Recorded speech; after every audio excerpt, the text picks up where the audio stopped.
Pessoal, então, muito boa tarde, muito obrigado por terem vindo, por terem comparecido, tá? A gente vai continuar falando sobre prótese parcial removível. A gente vai continuar dando sequência nos nossos conteúdos teóricos, tá? E se atentem, porque tudo isso que a gente está conversando aqui na teoria, quando a gente retornar, a gente vai executar na prática, tá? Algumas coisas que eu vou falar hoje para vocês, vocês já vão relembrar que fizeram na prática, tá? Hoje o nosso tema é preparos protéticos em prótese parcial removível. Hoje a gente precisa falar de preparo porque agora está na hora de ir para a boca do paciente. A gente até então trabalhou em ambiente laboratorial, né? Nós fizemos a obtenção dos nossos modelos de estudo, dos nossos modelos iniciais, né? Esses modelos de estudo reproduzem a cavidade bucal do nosso paciente, o arco superior e inferior. E esses modelos foram levados para o articulador, né? Nós levamos eles para o articulador através da confecção de bases de registro, né? De placas articulares. E aí nós levamos isso para o articulador para fazer a nossa primeira análise, que é uma análise de relações interoclusais, né? Só que eu já disse para vocês que quando a gente faz PPR, a gente precisa analisar esses modelos em articulador, mas precisa também fazer uma análise em um outro aparelho que se chama delineador, né? Então vamos lembrar, a gente recebeu o paciente lá no consultório, o paciente veio procurando a gente para fazer PPR. Primeiro passo, anamnese, muito bem feita.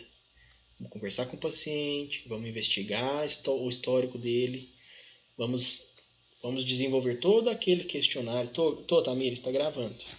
Tá sim. Você até me deixou em dúvida, deixa eu conferir aqui.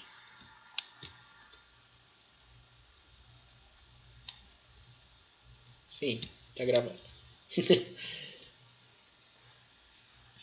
Vamos lá.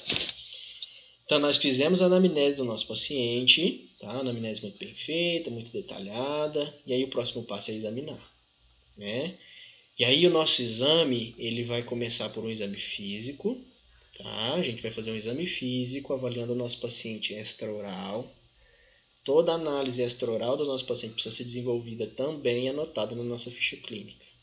Feita o nosso exame extraoral, aí a gente passa para a boca. Aí começa a nossa análise intraoral. Então a gente vai analisar os tecidos duros, os dentes, os tecidos periodontais de sustentação, de suporte. A gente faz odontograma, a gente faz periograma, tá?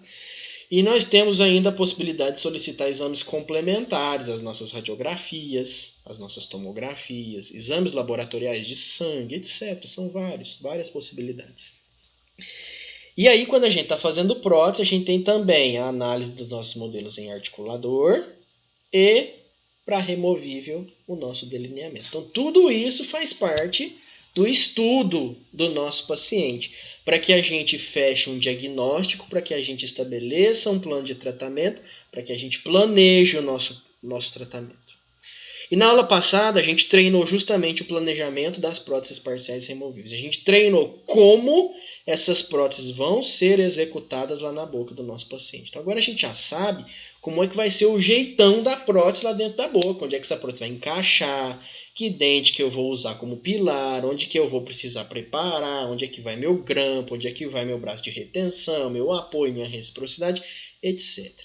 Agora eu já tenho em mente o que eu vou desenvolver na boca do meu paciente. Agora chegou a hora de executar. E essa execução está relacionada também a esses preparos. Então chegou a hora de preparar a boca do meu paciente. E eu preciso fazer preparo porque eles facilitam a inserção e remoção da minha prótese. Tá? Eu faço preparo porque eles facilitam que a minha prótese seja inserida e removida da boca. Quando eu faço preparo, eu também estou otimizando a eliminação de alguma interferência que possa existir para essa inserção e remoção. Então eu personalizo, eu otimizo a superfície do meu dente para favorecer a colocação e remoção, tá? E quando eu faço tudo isso, eu obviamente vou estar buscando o sucesso da minha reabilitação, da minha prótese a longo prazo, é isso que eu quero. Ou seja, se a gente pensar sobre essa última frase, permitir sucesso da reabilitação a longo prazo, significa que, se eu não faço preparo, eu provavelmente não tenho sucesso. É simples, a conclusão é muito básica. Eu preciso de preparo para o negócio funcionar. Então, se eu recebi um paciente lá na clínica que quer melhorar a prótese que ele tem, mas eu estou vendo que aquela prótese foi feita em cima de boca sem preparo, não dá para fazer nada, eu tenho que preparar, está errado. Prótese removível sem preparo está errado, tem que ter preparo, ok? Muito bem, aí eu tenho certeza que talvez vocês estejam se questionando, ô professor, mas que preparo que é esse? A gente só mexeu com isso lá na fixa, uma coisinha ou outra a gente fez na dentística, e agora na PPR, como é que isso funciona? Muito bem, então na PPR existem alguns preparos que a gente vai desenvolver, não é um só. Existem vários, tá? Nós temos a possibilidade de confeccionar preparos de plano guia. Então, a gente fez uma atividade lá no laboratório, onde eu mostrei para vocês que esses planos guia são superfícies que a gente vai confeccionar nas axiais dos nossos dentes pilares, nas superfícies axiais dos dentes pilares, tá? De modo geral, nas proximais e na lingual ou palatina. E a gente faz esses planos guia primeiro no modelo, para depois transferir para a boca, né? E essa transferência ela é feita com o auxílio de um guia, que é aquela pecinha vermelha que a gente fez em Duraley lá no laboratório. Aquilo é um guia para transferir o plano guia que a gente fez no laboratório para a boca do paciente. Uma segunda possibilidade é a gente fazer preparos com o objetivo de modificar o equador protético.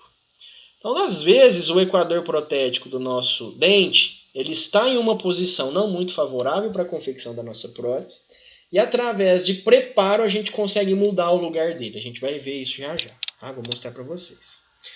A gente pode fazer preparos no intuito de melhorar retenções. Vocês viram que nem sempre os nossos dentes pilares em delineamento apresentam pontos de retenção. Disse para vocês que a gente tem possibilidades para melhorar isso. Uma delas é modificar o nosso plano, a nossa inclinação do modelo lá no delineador.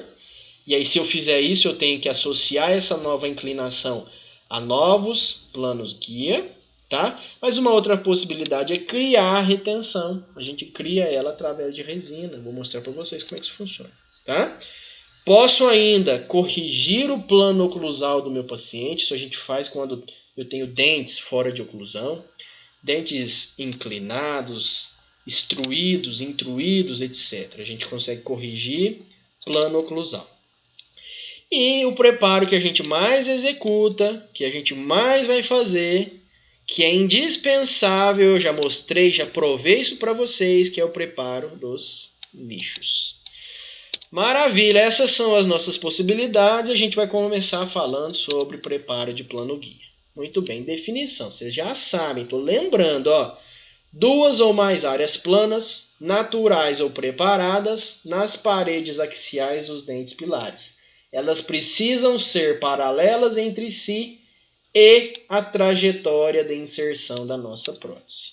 Se eu não tenho planos guias naturais encontrados lá no meu delineamento, eu preciso criar. Simples. Vou lá e desgasto. Proximais ou palatina e lingual. Olha aí o que vocês fizeram no laboratório. Modelinho com traçado do equador protético, posicionado na minha mesa analisadora, faquinha posicionada no meu mandril e haste vertical móvel, faquinha sobe e desce, tocando a minha proximal, e eu faço um desgaste. Minha faquinha desgasta o gesso, ou nas proximais, ou lingual e palatina. Faço esse desgaste, e quando eu desgasto, a minha faca cria uma superfície plana, retinha, retinha, retinha, paralela a todas as outras que eu fizer, mantendo a mesma posição do meu modelo na minha base do delineador. Então, essa superfície plana que eu confeccionei na mesial do meu molar é plana também como esta que foi confeccionada na distal do meu pré-molar. As duas têm a mesma inclinação. Isso é plano guia. Isso é plano guia, tá? Esse plano guia, ele vai orientar a inserção da minha prótese quando o paciente for colocá-la em posição. Muito bem, olha aí o funcionamento de um plano guia. Esse desenho aqui mostra um braço de retenção, um braço de reciprocidade em ambos os lados, o que nos mostra uma prótese bilateral, e esse é um princípio das próteses parciais removíveis, elas são bilaterais. E o que eu estou mostrando aqui para vocês é uma característica das nossas próteses, que é de fornecer uma condição chamada reciprocidade efetiva. O que é reciprocidade efetiva? É o toque que acontece do braço de retenção e do braço de reciprocidade simultaneamente na superfície do dente. Eu preciso que isso aconteça para que o meu braço de retenção, quando ultrapassar o equador protético, não gere uma força torsional. Não gere uma força que empurra o dente para o lado. Quando este braço fizer esta força torsional, do outro lado eu já tenho, tocando no meu plano guia, o meu braço de reciprocidade, bloqueando a força torsional. É isso que eu quero, ok? Então tá aí, inserção da minha prótese em posição, meu braço de retenção vencendo o equador protético e o braço de reciprocidade tocando o dente, impedindo esse movimento lateral simultaneamente. Isabel, o que eu estou dizendo aqui é esclarecendo, ou melhor, relembrando o benefício da confecção do meu plano guia no sentido de fornecer reciprocidade efetiva. Então, vou voltar ao slide aqui. Estava dizendo que eu tenho um braço de retenção e um braço de reciprocidade. Quando isso tudo for assentar ao sistema de suporte, eu preciso de contato simultâneo da retenção e da reciprocidade, para que a força gerada pelo braço de retenção, no momento em que esse braço ultrapassa o equador protético, não gere no meu dente pilar uma força torsional. Força torsional essa bloqueada pela ação do meu braço de reciprocidade em contato com a face plana, que é o meu plano guia.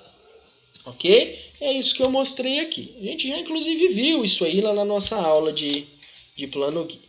Então olha aí, superfícies que podem ser preparadas, proximais e linguais ou palatinas. Lembrando que na vestibular a gente não prepara plano guia, porque se a gente preparar plano guia na vestibular, eu destruo os meus pontos de retenção e aí eu tenho um dente que não tem retenção. Então a gente não faz plano guia na vestibular. Na vestibular o que a gente tem é retenção.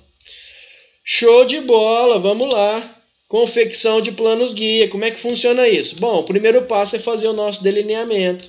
Exatamente como a gente fez lá no laboratório. Então a gente faz o nosso delineamento e através do delineamento eu consigo detectar quais superfícies do meu dente precisam ser preparadas. Então aqui a gente vê uma superfície lingual, onde eu tenho contato de uma região do dente com a minha faquinha, e esta região é muito pequena, não representa uma superfície plana. Eu preciso preparar. Então a minha própria faquinha vai ser movimentada para cima e para baixo, e ela tem uma ponta cortante que vai desgastar esse gesso. E quando eu desgasto o gesso, eu crio uma superfície que tem a mesma planificação da faca que eu usei para o recorte. Então tá aqui a minha superfície plana, que foi preparada no meu modelinho de gesso, que recebe o nome de plano guia. Da mesma forma, isso foi feito aqui na proximal. Ok? Então, preparei plano guia na mesial, preparei plano guia na distal. Estou planejando, isso está feito no gesso.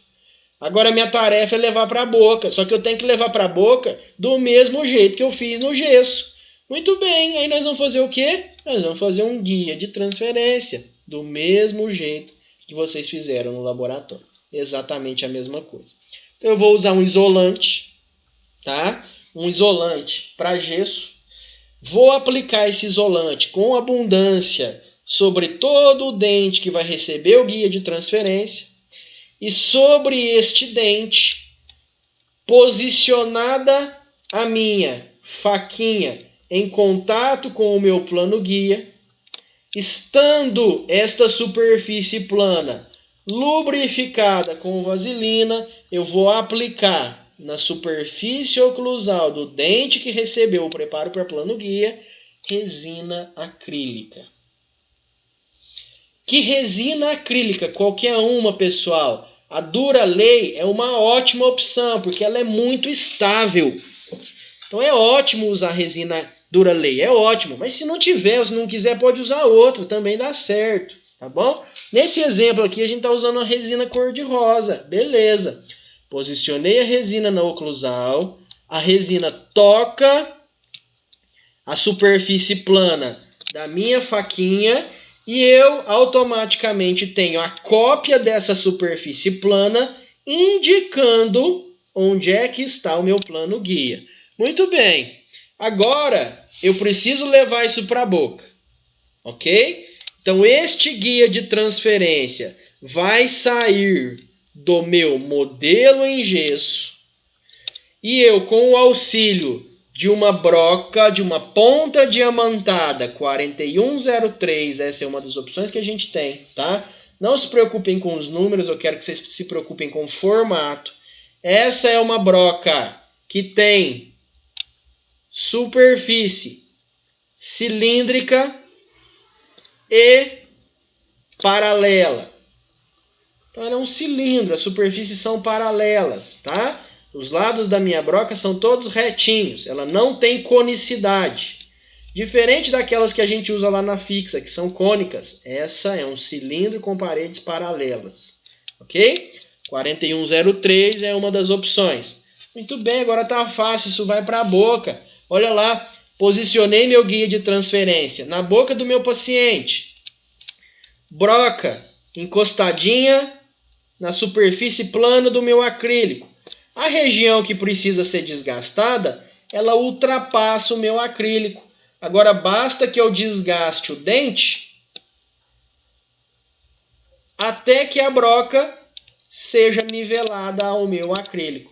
Olha o exemplo, o esqueminha. No esqueminha às vezes é mais fácil de entender. Está aqui o guia de transferência, que foi feito em cima do modelo de gesso. E lá no modelo de gesso, isso aqui foi desgastado.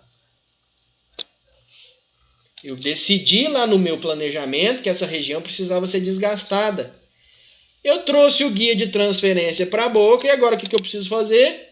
Eu preciso desgastar. Então, eu venho com a minha broca, desgasto essa superfície do dente que está ultrapassando o meu guia de transferência. E o que eu tenho depois do meu preparo é essa situação. O que eu fiz? Eu transferi o desgaste que havia sido feito lá no meu modelo para a boca. Exatamente do mesmo jeito que eu fiz no gesso, eu consigo executar na boca. Vocês entenderam?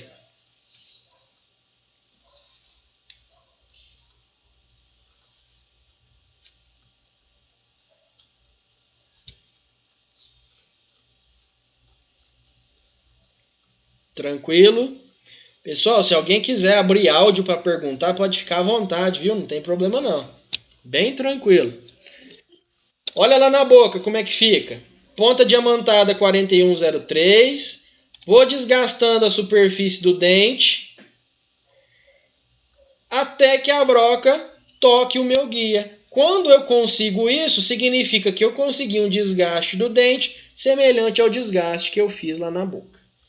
Show de bola! Pessoal, mamão com açúcar, fazer plano guia é fácil demais. Se eu acertei o meu planejamento lá no meu delineador, executar na boca é mamão com açúcar. É melzinho na chupeta, fácil demais. Vamos para o segundo preparo que a gente pode executar. Um preparo para mudar o equador protético. Essa é uma possibilidade quando eu tenho um equador protético posicionado muito na oclusal do dente, ó. Um equador protético muito alto. O que significa? Que nessa situação, pessoal, como só irá ultrapassar o equador protético a ponta do grampo, todo o restante do meu braço de retenção estará acima do equador protético, eu posso inevitavelmente ter um problema de contato, interferência oclusal. Pessoal, vai ficar alto. Não tem como o paciente morder sem espaço. Tá entendendo? Nessa situação, falta espaço pro posicionamento do meu braço de retenção. O que eu tenho que fazer? Eu tenho que mudar o lugar desse equador protético. Se eu não fizer isso, essa é a situação. Eu tenho um contato oclusal do meu dente antagonista em cima do meu braço de retenção, em cima da minha estrutura metálica. Ok? Então eu preciso modificar esse equador protético. Então tá lá, ó, levei isso pro meu delineador. Fiz um traçado do equador protético. Olha onde esse equador protético deu. Muito na oclusal. Está praticamente na crista marginal. Não dá. Eu tenho que mudar. Como é que eu mudo? Vou lá e faço um desgaste. Desgasto essa superfície. E a hora que eu desgasto essa superfície, o meu equador protético, que estava passando aqui em cima, ele foi alterado agora aqui para baixo. Entenderam? Tranquilo? Pessoal, esse desgaste é um desgaste aleatório. Não tem como a gente medir isso para levar para a boca. Então é percepção. A gente desgasta observando que a gente mudou a parte mais volumosa do dente para uma posição mais afastada da oclusal, tá? Então é visual, é percepção. A gente faz esse desgaste porque agora, olha só que bacana, agora eu tenho um espaço muito mais interessante para passar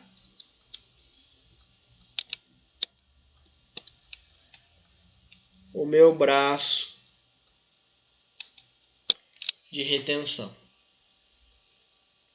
Ok? Agora eu tenho mais espaço para melhorar aquele problema do contato oclusal. Pessoal, modificar equador protético é fácil demais. Não tem segredo. É fácil demais. Se eu planejo certo, se eu traço o meu equador protético lá no meu delineador direitinho, eu visualmente percebo que não dá, que não cabe. Aí eu vou lá e desgasto. Não tem erro. Ok? Vamos lá. Próximo preparo que a gente pode executar nos nossos pacientes. Um preparo chamado alteração do plano oclusal. Alteração do plano oclusal. Por que é que a gente às vezes precisa alterar o plano oclusal? Pessoal, às vezes a gente precisa fazer isso porque quando o paciente perde dente, os dentes que restam na boca, eles começam a sair de posição. Eles vão mudando a posição que eles deveriam ter. E nesse caso aqui, por exemplo, ó, este premolar, ele passou por um processo que se chama extrusão. O que significa? Que esse premolar, ele cresceu mais do que deveria ser o natural. Ele aumentou de tamanho. E aí eu posso pensar em uma correção para este aumento oclusal que aconteceu. E esta correção, ela é feita através de desgaste. Então eu identifico quanto precisa ser desgastado para devolver aquele plano oclusal ideal, ó.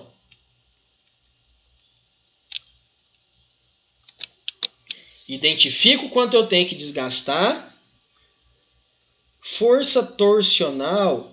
Tamires, força torsional são aquelas forças laterais que vão incidir no dente e que aplicam no dente aquela mesma força que a gente aplica quando está fazendo luxação. Então é a força que faz isso aqui com o dente, ó. Que torce ele para um lado e para o outro. Isso é força torsional. Então imagina o dente aqui, tá? É a força torsional. Empurrando o dente para o lado. Conseguiu entender, visualizar o meu exemplo? Beleza. Então, pessoal, a gente identifica onde é que devia ser esse plano oclusal. Onde é que devia estar o plano oclusal correto. E aí o que está passando do que seria o ideal a gente desgasta. Então, eu vou lá com uma broquinha e vou eliminar isso aqui, ó. Desgasto. E aí eu tenho agora uma nova superfície oclusal, devolvendo o plano oclusal ideal. Ok? Maravilha. Pessoal, eu preciso ter cuidado para fazer isso. Por que vocês acham que eu preciso de cuidado na hora de fazer esse tipo de preparo? O que vocês imaginam aí? Por que não dá para fazer isso de qualquer jeito, sem me preocupar muito com as consequências? O que pode acontecer depois desse preparo?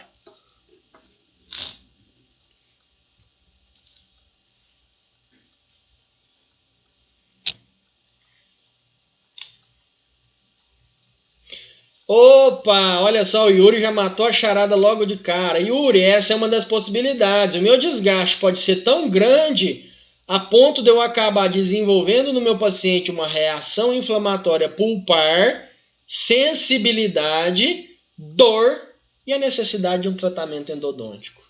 Perfeito. Desgaste excessivo. É isso aí, Érica. Excesso de desgaste. Então, pessoal, o interessante é, estando os modelinhos montados em articulador, ó. Articulador. Ok? Quando eu monto isso no articulador, eu consigo ver direitinho onde é que está o plano oclusal e onde é que ele deveria estar em uma condição ideal. E aí eu vejo aqui no gesso quanto que tem que ser desgastado. Se eu percebo no gesso que eu tenho que desgastar demais, eu já preciso ficar precavido, porque a chance de um tratamento endodôntico é grande. Tá? Às vezes vai ser necessário. E aí o que eu faço? Eu já me antevenho a isso e explico para o paciente. Ô, senhor paciente, ó, nós vamos precisar fazer um preparo aqui, mas pode ser que por conta desta necessidade de preparo, eu tenha que fazer o canal do seu dente. Tá? Nós podemos até tentar esse desgastezinho que precisa ser feito sem o canal, mas se não der certo, a gente precisa. E isso tem um custo, e eu preciso que o senhor tenha ciência desse custo, tá? A gente tem que cobrar isso do paciente. Se a gente não explica para o paciente, e aí depois dá uma endo, eu tenho que fazer a endo, aí eu vou ter que cobrar e o paciente vai ficar chateado, que eu não disse para ele, tá? Então é melhor a gente falar antes, para não pegar ninguém de calça curta. De repente tá numa época de coronavírus, todo mundo apertado, sem dinheiro, e aí o paciente vai ficar chateado, tá? Então a gente tem que avisar. Muito bem. Então, a alteração do plano oclusal, legal, às vezes eu preciso fazer isso para corrigir essas discrepâncias oclusais. E aí, a gente passa, então, a trabalhar os preparos de retenção. Beleza. Então, olha só, esses são modelinhos em delineador, onde os modelos vinham sendo delineados e a gente percebeu, mesmo com o calibrador pequeno, para não esquecer, 0,25, mesmo usando o calibrador pequeno, eu não encontrei ponto de retenção. Aqui não tinha. Por quê? Porque está tocando o disco calibrador, mas a haste do meu calibrador não toca o equador protético, ou seja, aí não tem nem retenção pequena. Ok? Não tem retenção. Possibilidades. Fazer uma inclinaçãozinha desse modelo. Seria uma possibilidade, mas eu tenho que avaliar se vale a pena fazer isso, que às vezes não vale. Às vezes eu inclino o modelo, eu bagunço plano guia, bagunço regiões de interferência, crio problemas de estética, então às vezes não vale a pena, mas eu tenho que planejar. De repente vale também, isso tudo está dentro do nosso planejamento. Bom, para essa situação aqui, a gente considerou que não valia a pena inclinar o modelo. Eu precisava de uma outra estratégia. E a outra estratégia é justamente criar retenção. Então, olha aqui esse exemplo que foi desenhado. Está aqui o equador protético, desenhado nesse tracejadinho preto aqui no dente, que vocês estão vendo. E eu tenho aqui um braço de retenção posicionado abaixo do meu equador protético. Mas aqui eu estou dizendo para vocês que a retenção que esse grampo aqui vai encontrar nesse lugar é menor do que uma retenção pequena. É menor do que uma pequena. E se é menor do que a pequena, é muito pouco para PPR. Eu preciso criar. Como é que eu crio? Eu vou lá, logo acima do meu grampo, logo acima da pontinha ativa do meu braço de retenção e faço artificialmente uma barriguinha. Pessoal, é artificial. Eu vou lá e crio. Isso é feito com resina composta. Ok? Isso eu faço com resina composta. Eu vou lá e acrescento um pouquinho. Aqui é a imagem de como isso fica na boca. Ó. Esse dente não tinha retenção, eu vim aqui e criei uma barriguinha. Muito bem, criei a barriguinha, criei a retenção. Show de bola. Vamos ver como é que isso funciona de verdade? Ó, deixa eu apagar aqui o traçadinho que ele ficou, não saiu. Beleza, tá lá o dente que precisa ser preparado. Bom, se eu vou fazer uma restauração em resina composta, por mais simples que ela seja, eu preciso trabalhar com procedimentos adesivos. E aí eu tenho que trabalhar com isolamento. Não tem jeito, não tem conversa, tá? Isolamento. Vou isolar, vou aplicar ácido, vou aplicar adesivo e vou restaurar. Muito bem. Então o que a gente faz? Tá aí o meu dentinho isolado. Então eu pego um instrumento que tem a ponta curva, pode ser uma espátula, tá? Que se assemelha ao braço de retenção do meu grampo, para eu identificar mais ou menos onde é que eu vou fazer essa minha retenção, tá? Então, se o meu grampo vai ficar aqui nesse lugar, ó, imagina que isso aqui é o grampo da PPR, tá? Estou criando retenção, que não existia. Então, tá aí mais ou menos onde é que eu quero criar essa retenção, onde é que eu quero o meu grampo. E aí eu vou fazer ácido, 30 segundos, vou lavar. Vou fazer adesivo, aplico uma camada, evaporo o solvente, aplico uma segunda camadinha, evaporo o meu solvente de novo, fotopolimerizo. Aí eu vou aplicar resina composta. Então vou lá na pontinha do meu instrumento, que estava representando a ponta ativa do meu grampo, e eu aplico um pouquinho de resina composta. Aplico um pouquinho de resina composta, fotopolimerização pelo tempo recomendado pelo fabricante. E aí o que eu tenho é uma região agora mais volumosa, criando artificialmente aquela retenção que o meu dente naturalmente não tinha. Ok? Eu crio artificialmente aquela retenção que o meu dente não tinha. Ok? Entenderam como é que funciona? Querem me perguntar algo?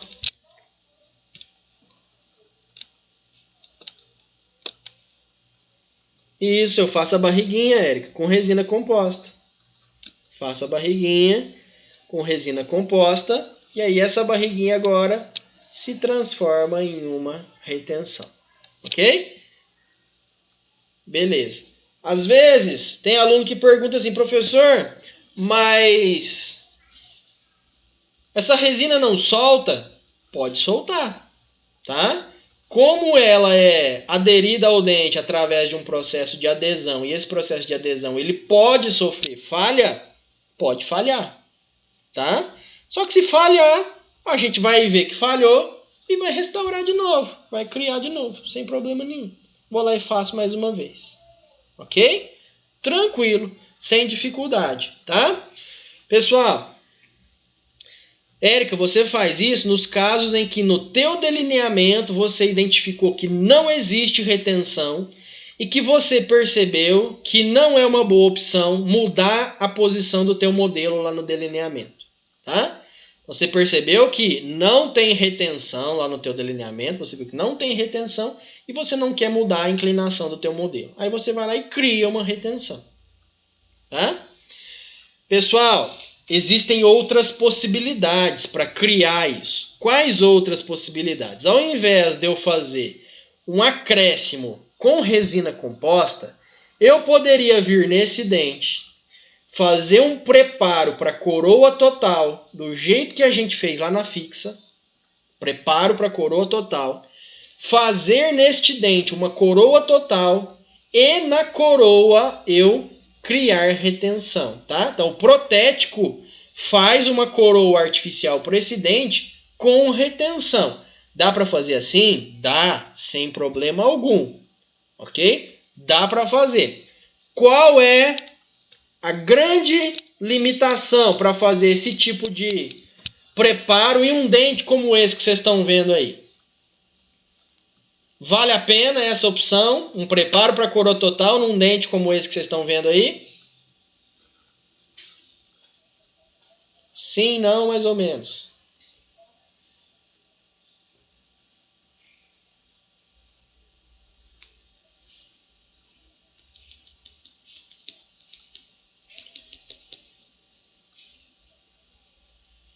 Isso. Yuri, ó, vou repetir a pergunta. Estou dizendo que ao invés da gente fazer esse aumento de retenção com resina composta, eu poderia fazer um preparo para coroa total e fazer uma coroa total com retenção.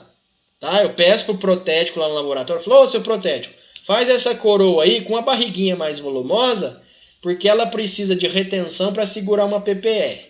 Vale a pena nessa situação aí? Justamente. Vocês pensaram coisas verdadeiras. Ó, Tamires disse que seria mais um gasto para o paciente, seria mais caro. Perfeito. A Érica disse mais trabalhoso e mais caro. Com certeza. Pessoal, mas além de tudo isso, o que a gente tem que pensar? Vamos pensar no paciente. Esse dente que eu estou mostrando aí para vocês é um dente rígido. Por que é que eu vou fazer um preparo para coroa total em um dente rígido se eu posso ir lá e acrescentar um pouquinho de resina composta? Não tem razão biológica, Yuri, perfeito. Não existe necessidade nenhuma de um desgaste de tamanha amplitude em um dente rígido, tá?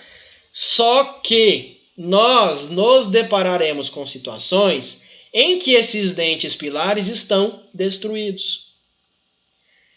Nós nos depararemos com situações em que esses dentes pilares foram fraturados.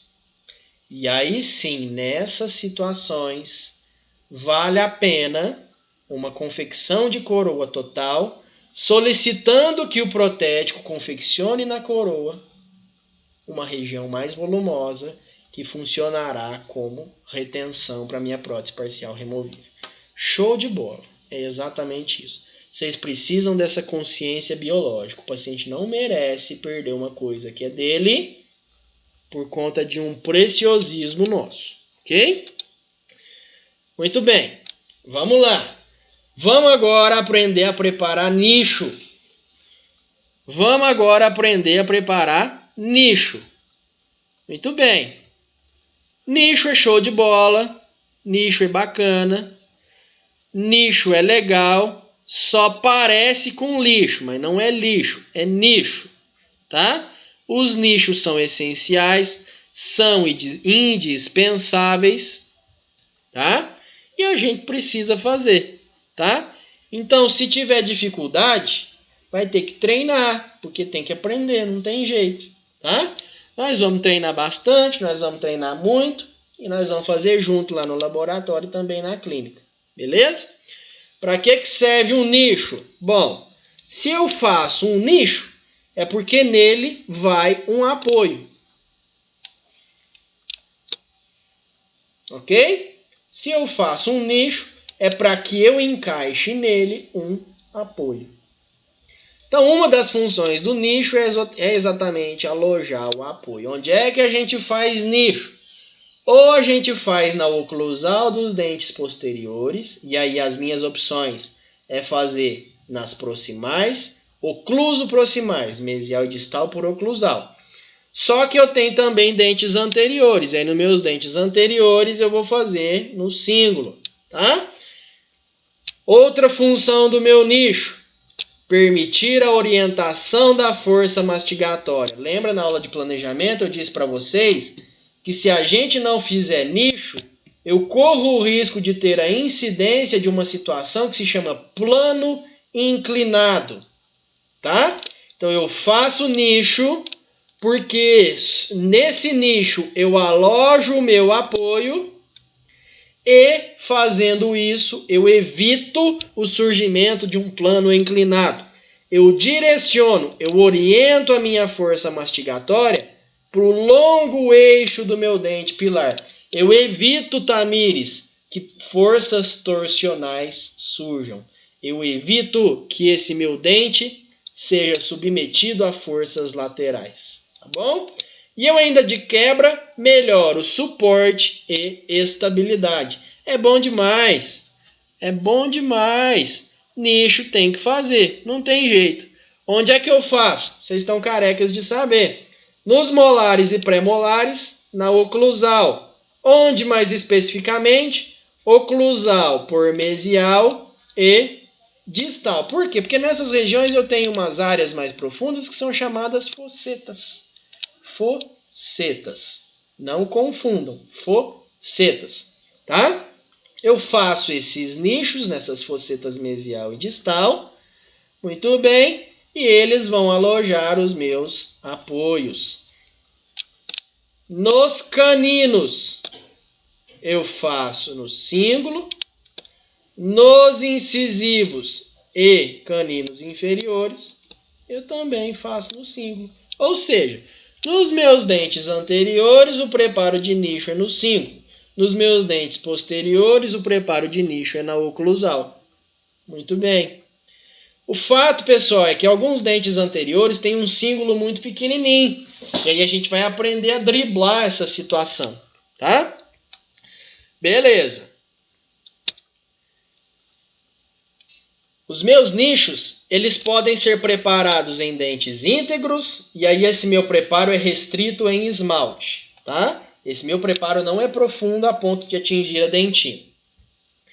Se o meu dente tiver restaurações prévias, eu posso fazer os nichos sobre as restaurações, sejam elas em amálgama ou também em resina, não tem problema. Se lá na oclusal tiver uma resina ou se tiver um amálgama, não faz mal, eu faço em cima do material restaurador. E eu ainda posso confeccionar restaurações fundidas, metálicas fundidas, metalocerâmicas ou metaloplásticas. É a situação que eu acabei de dizer para vocês, tá? Existem dentes que vão receber preparo de nicho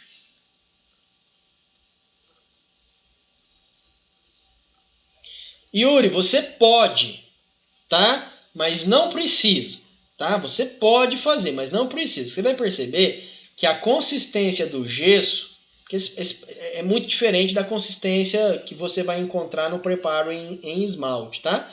Mas você pode fazer para você visualizar o formato, tá? A gente geralmente no gesso faz só o desenho, tá? Mas pode fazer, não tem problema nenhum. Se quiser fazer para treinar o formato antes de ir para a boca, sem problema. Tá, pessoal? Nesse item aqui, pessoal, mesma situação anterior. Às vezes o dente está tão destruído a ponto de eu não conseguir fazer nada nele. Não consigo restaurar, não consigo preparar o nicho. Eu tenho que fazer o quê? Uma restauração indireta.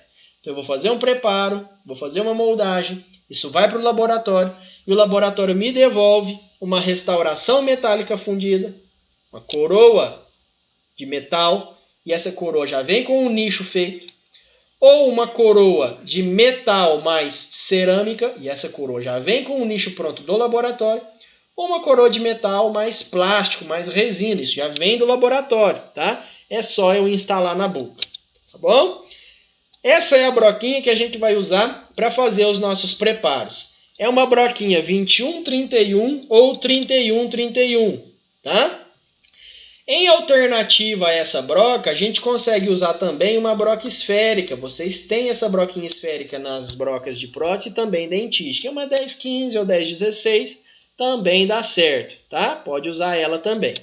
O importante é que esse nosso preparo em esmalte, ele tenha os ângulos arredondados, tá? Não pode ter quina, tem tudo tem que estar bem redondinho, tudo liso, não pode ter ponta, tá? E quando a gente faz isso tudo arredondado, bonitinho, a gente dá o nome de aconcavado. Muito bem. O formato deste nicho é triangular, olhando por cima. Então, nicho oclusal tem formato triangular, seja ele na mesial ou na distal. Nicho oclusal tem formato triangular. Existe um ângulo na base desse nicho e esse ângulo é menor que 90 graus. Eu vou mostrar para vocês já numa imagem como é que isso funciona. E depois que eu faço o meu preparo, é importante que eu faça um polimento com uma broquinha de refinamento. Posso inclusive usar borrachas de polimento ou tacinhas profiláticas. E é interessante que eu faça aplicação tópica de flúor, porque essa região desgastada, ela inevitavelmente acaba sendo uma área que sofreu uma abrasão e um processo de desmineralização. Então eu aplico flúor para proteger toda essa região, tá? Olha aí, uma imagem de um molar. Isso em cor de rosa ou roxo. O homem não entende muito de cor, tá? Representa o formato do nicho, tá bom? Formato aconcavado, olha aí a broquinha sendo posicionada na região, tá? Ângulos arredondados, formato triangular, assoalho menor que 90 graus, polimento, aplicação tópica de flúor. Muito bem. Olhando por cima, o que eu tenho é um preparo em formato triangular, arredondado, olhando por uma vista oclusal, base aconcavada, ó, formato côncavo, ok? Maravilha!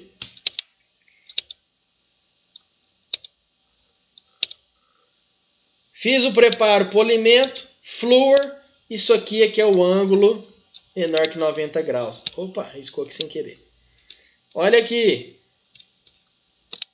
Tá aqui o preparo de nicho feito.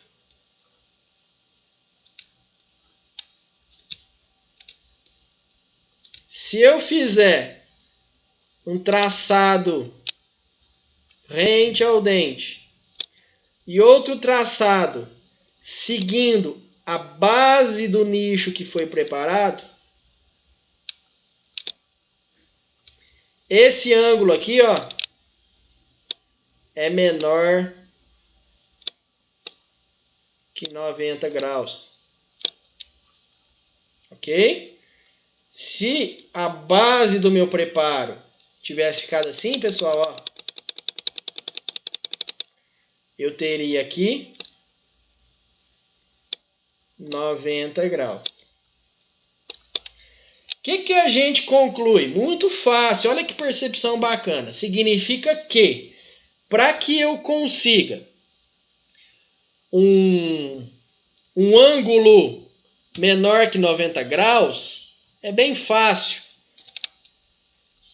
Basta que eu confeccione o meu preparo. Deixa eu apagar aqui, peraí.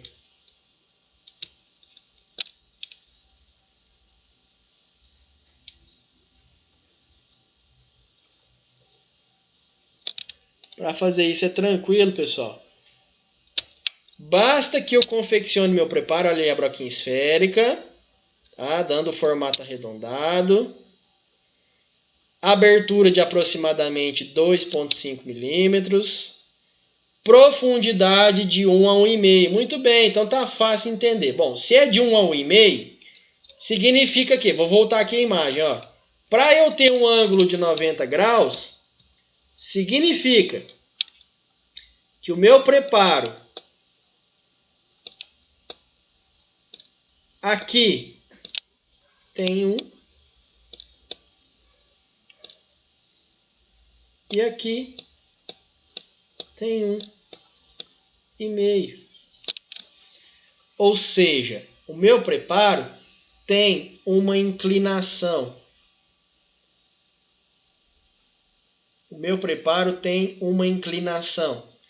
E o preparo mais para o centro do dente, ó, o preparo mais para o centro do dente é mais profundo do que o preparo na extremidade. Aí eu inevitavelmente consigo um ângulo aqui menor que 90 graus. Maravilha. Vamos voltar lá. Aí, olha aí. Preparo na fosseta do pré-molar. Olha aqui o formato triangular. A pontinha do triângulo voltada para o centro do dente. Com certeza, esta região do meu preparo é mais rasa e esta mais profunda. Ok? Aqui eu tenho de profundidade 1 milímetro.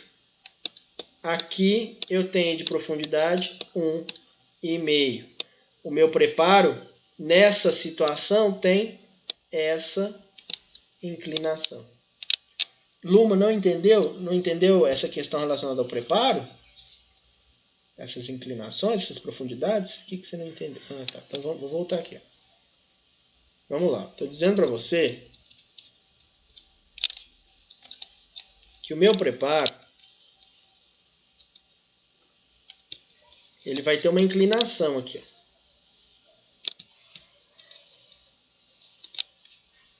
Ó, isso que está em azulzinho, em cinzinha, ó, é a imagem do preparo aí na oclusal, tá? Então aqui, ó, eu faço o meu preparo. Ele tem essa inclinação. Esse ângulo aqui, ele tem que ser menor que 90 graus.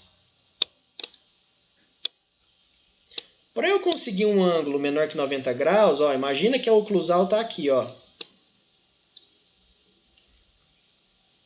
Essa é a oclusal do teu dente. Para eu conseguir um ângulo menor que 90 graus, basta que eu faça um preparo nessa extremidade mais raso, mais superficial do que no centro. Quando eu aumento a quantidade de preparo aqui no centro, eu já automaticamente tenho uma base do preparo inclinada. Aqui a base, ó, a base do preparo. Com inclinação. Para eu conseguir isso, justamente, ó, olha aí as medidas. Vou apagar aqui de novo.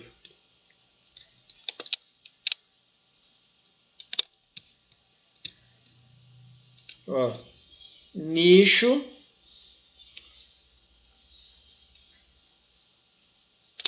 formato triangular, extremidade preparada em uma profundidade de aproximadamente 1 milímetro, centro com uma profundidade de aproximadamente 1,5. Desse jeito, a base do meu preparo fica inclinada. E aí o ângulo que eu formo aqui é menor que 90 graus. Se eu tivesse preparado tudo isso aqui, Luma, ó, na mesma altura, eu teria esta situação, ó.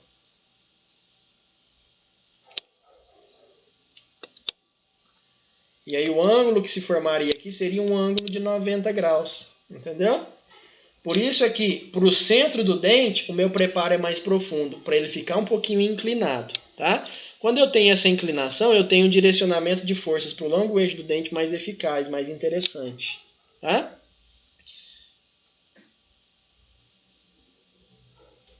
Beleza. Olha. Ô, porcaria. Deixa eu apagar aqui de novo. Olha aí, broquinha pode ser 10,15, pode ser 16, pode ser 21,31 ou 31,31. A 31,31 é mais volumosa, tá? Tem que tomar cuidado porque ela desgasta mais, tá? Olha aí em amarelo o formato que a gente fez, tá? Formato do nicho. Muito bem. Se tiver amálgama, como é que faz? Não tem problema, prepara em cima do amálgama. Olha aqui, ó. No amálgama, o preparo está aqui, ó.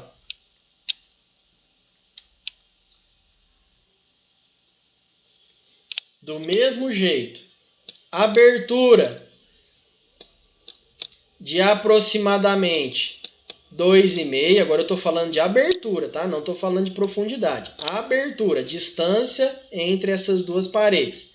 Agora sim, profundidade aqui, ó. 1 milímetro. E aqui nesta região, mais profundo, 1,5. Ok? E aí eu tenho a minha inclinação.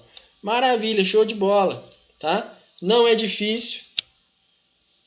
A gente só precisa treinar. Tá? Não é difícil. São preparos bastante superficiais, muito conservadores. Geralmente a gente faz sem anestesia, o paciente não sente dor. Olha aí o formato. Triangular, com a pontinha do triângulo voltada para o centro do dente. Isso é importante. Tá? Beleza, por que eu faço nicho oclusal? Porque se eu não fizer, o que vai acontecer? Eu vou colocar uma estrutura metálica na oclusal do meu dente e o paciente, a hora que ocluir, vai ter um contato prematuro, vai ficar alto, inevitavelmente, vai morder em cima do metal, não tem como. Dois corpos não ocupam o mesmo espaço, eu tenho que criar um espaço para que este espaço aloje o meu apoio, para que então o paciente consiga ocluir. Senão não tem jeito. Tá? Senão não tem como. Olha aí, pessoal, a imagem real de um modelo. Olha que interessante, ó, uma estrutura metálica, onde eu tenho aqui apoios na oclusal do molar, oclusal do pré-molar, cíngulo do canino, oclusal do outro pré-molar, e olha que interessante, apoio oclusal deslocado da distal para a mesial, associado a um braço de retenção tipo barra, porque eu quero mudar a minha alavanca classe 1 para uma alavanca classe 2, porque este paciente é um paciente desdentado posterior, e eu não quero que forças torsionais sejam muito intensas sobre esse dente pilar. Maravilha? Tenho certeza que esse planejamento aqui vai aparecer para algum de vocês. E olha que interessante, pessoal. Nesse outro lado aqui, o que eu tenho aqui? Um pré-molar isolado entre regiões de desdentamento. Eu consigo usar nesse pré-molar um grampo muito bacana que se chama half-half, ou grampo meio a meio. Muito útil em pré-molares isolados. O que esse grampo faz? Esse grampo ele me fornece reciprocidade e retenção partindo de apoios distintos. Então tem aqui um apoio de onde sai o braço de retenção, um outro apoio do lado oposto, vizinho à área de desdentamento, de onde sai uma reciprocidade. Show de bola. Esse grampo é muito bacana, funciona muito bem para pré-molar isolado, pré-molar isolado. Beleza. Isso aqui, com certeza, na verdade não é dupla retenção, Érica. Na verdade eu tenho retenção de um lado e reciprocidade do outro. Lembra? Sempre eu preciso de retenção e reciprocidade. Então, este braço que vai para vestibular faz retenção, este que vem para palatina, para lingual, faz reciprocidade, tá? É como se fossem dois braços de retenção. No slide, nesse slide aqui ou no slide lá da aula anterior? Da aula de grampo?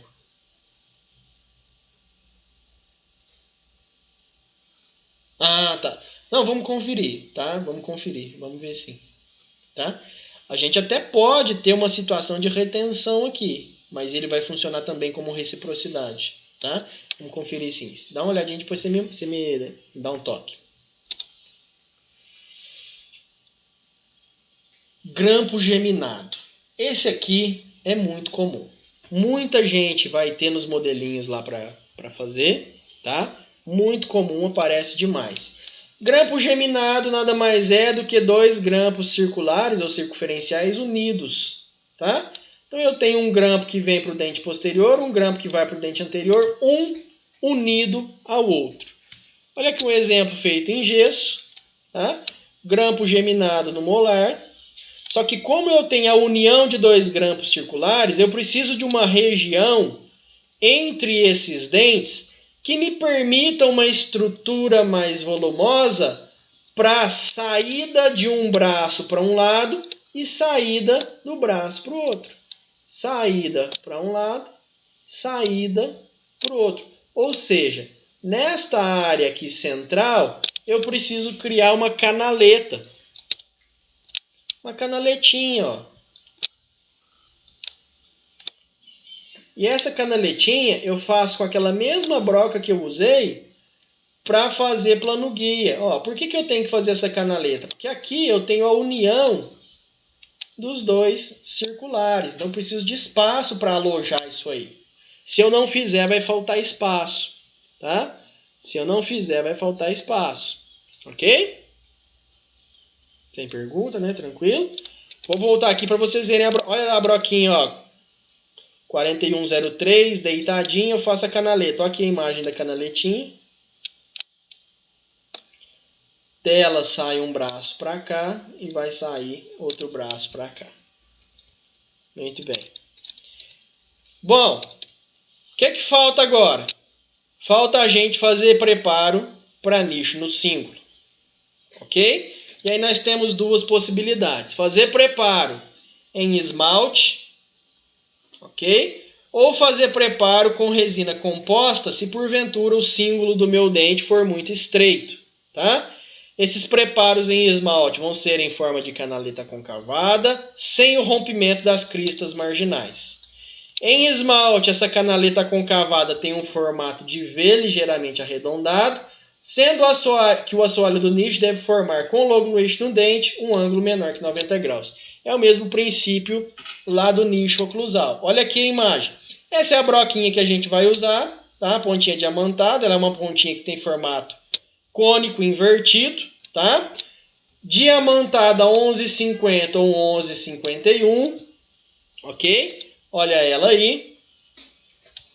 Posicionamento, broca posicionada perpendicular ao longo eixo do dente. Então significa, ó, que a broquinha está posicionada formando esse ângulo de 90 graus.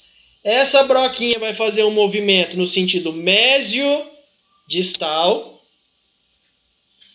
Formato tronco cônico invertido. Observa agora. Ela vai fazer um movimento no sentido mesiodistal. E eu vou ter uma canaletinha contornando o símbolo em um formato, ó,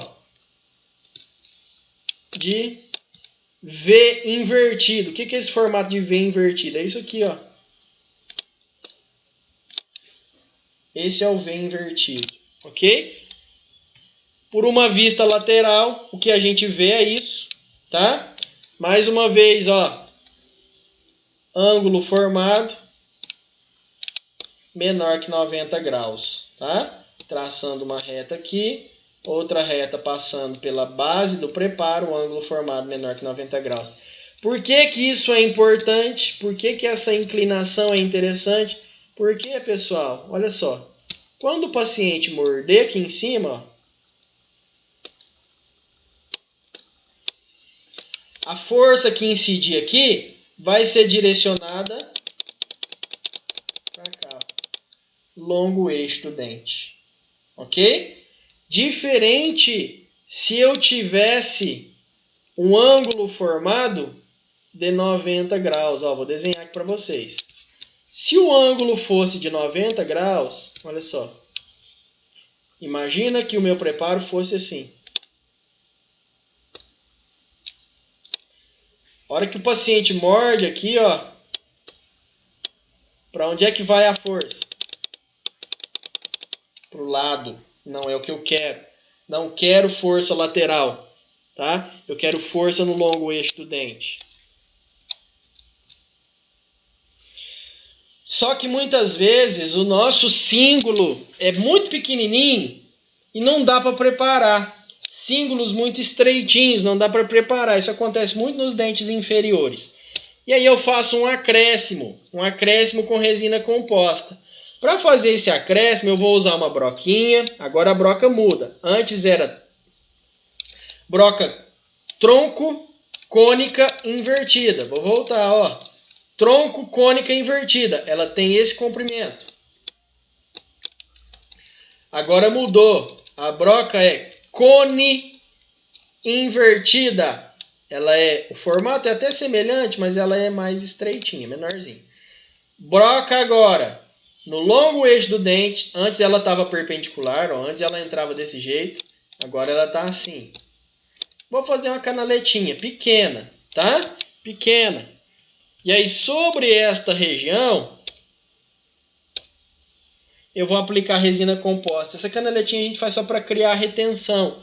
Bom, se eu preciso de restauração, eu tenho que fazer isolamento absoluto. Olha aí a broquinha. Lá no cíngulo, fazendo uma canaletinha. Olha aí o formato. Ok? Fiz a minha canaletinha. Agora eu vou fazer, ó, profilaxia. Ácido. Lavo bastante. Adesivo.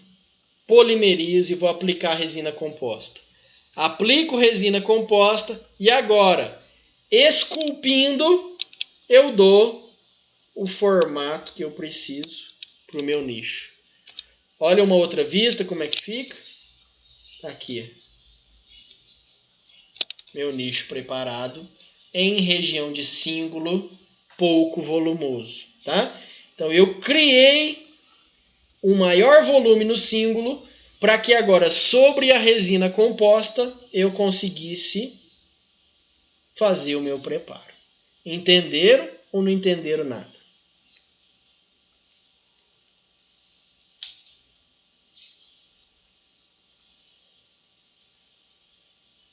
Ih, todo mundo dormiu.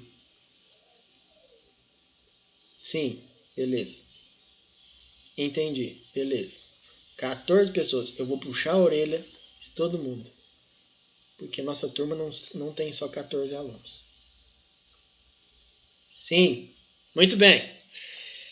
Pessoal, depois que eu fiz os meus preparos, depois que eu desgastei, depois que eu abrasionei, tá? Depois que eu apliquei ácido, eu preciso de alguns cuidados. Que cuidados são esses? Alisamento e polimento. Do mesmo jeito que a gente faz quando a gente está restaurando com resina composta. Tá? Faça um alisamento, faça um polimento, deixe tudo bem lisinho, deixe tudo regular. O paciente reclama se ele passar a língua e tiver áspero. Reclama se passar a língua e tiver pontudo. Tá? Eu dou acabamento, faço tudo muito bem acabado e aplico flúor.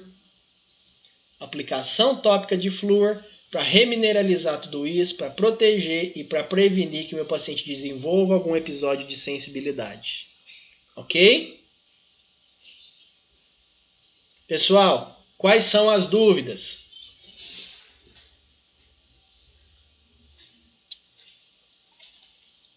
Nosso assunto de hoje se encerra aqui. Eu gostaria que vocês perguntassem. Fiquem à vontade.